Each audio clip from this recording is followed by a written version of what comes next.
Právě jsem skopal Batmana, tak jsem mu řekl, myslel jsem, že budeš lepší, Batmane, ale ukázalo se, že je to jeptiška. Naštěstí je tu pár sexy blonďáků, na které se můžu dívat.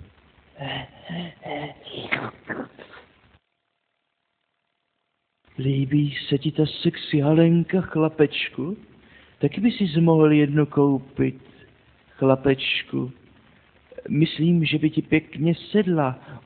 U Těmanu ještě jednu maj.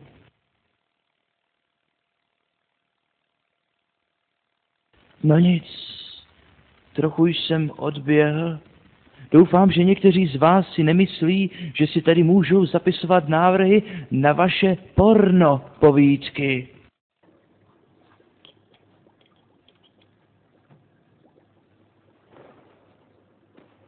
Pan Proper, náš nový Savomil. Co získám, když smíchám prvotřídník Riotku a tu zemák? Nevíte?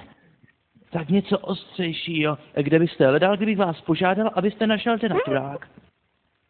Denaturák nehledám. A jaký je rozdíl mezi rumem a tu zemákem? Já? Vidíš si, Péďo. Smůla.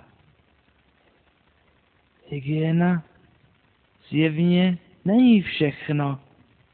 Že, pane Propre?